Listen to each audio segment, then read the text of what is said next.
Hello and welcome to this tutorial video on how to make a ragdoll body. This tutorial should help you whether you're using our instructions alongside one of our kits where the fabrics are supplied or whether you're using it to recycle your own fabric. So let's have a look at the most important part. Here it says if you have never made a ragdoll before, it is vital that you read all of these instructions before you begin. Now we're going to look at the part that tells us to pre-wash the fabric if it's new. I'll show you why that's important. Here we've got a pre-washed and an unwashed fabric, and although the unwashed is lovely and shiny and new, it's got a kind of a starchy coating. This one's had that washed out and it really does make it softer, and you can curve around the doll's head a lot easier. You can get rid of those creases, so it's worth taking the time. Now let's have a look at the section of the booklet that talks about marking out the pattern. Okay, and now we're ready for a bit of good old sticking and gluing. So I have my two pattern pieces and I've got a piece of card. This is actually just a leftover from a cardboard box. It's not too flexible, but not too thick. And the first thing I'm going to do is very loosely cut around the outside of this pattern piece here. It doesn't have to be accurate at this stage. We're just going to really roughly cut around it, and I want to be able to see the black edge. So that's just take it up this last bit carefully through here. And the reason I'm using these paper scissors and not my craft scissors is that if I use my good fabric scissors, I'm going to lose the edge. They blunt really quickly if you use paper. And now I'm going to make sure this bit of paper fits onto the card, and using a glue stick I'm going to liberally cover the back. Make sure I'm going right up to the edges so that it doesn't lift. And then once I've done that, I'm going to place it onto my card. Oops. Making sure that all of the edges of my pattern are within the card. And then just smooth it down. Make sure there are no air bubbles if you can.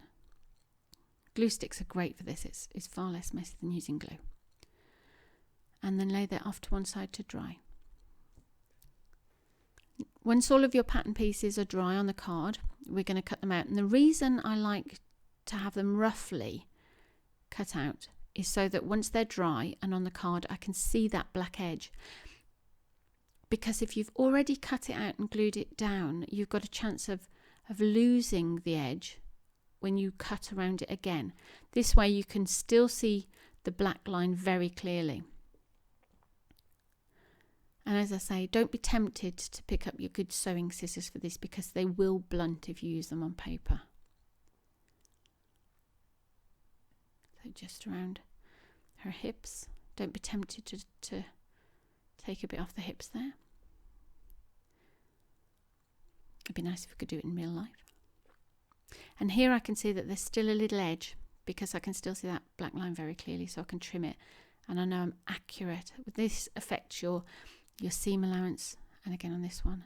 So it's good to be able to do this once it's glued onto the card. Make it really accurate. I'm going to use smaller scissors for these little curves at the top, and then do all the rest of them. I'll fade out now so you don't die of boredom watching me cut out pieces of pattern. And now that I've cut out all of my pattern pieces, I'm going to start cutting out the notches, and that will also be the same when you have darts. These little notches help me to line up different pattern pieces. On some parts of the pattern you'll have 2 or 3 notches, and it just helps you to know which bits you're sewing together and to be able to line them up accurately.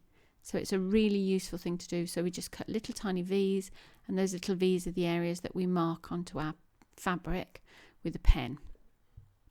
So it's worth going all the way around and cutting out all of those. It really will, again, save you time in the long run.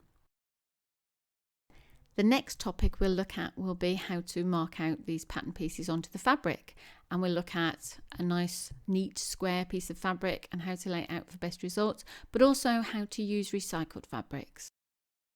That concludes our tutorial video. I hope it's been helpful. If it has, please subscribe to the channel, give us some feedback and a like. There are more videos coming soon.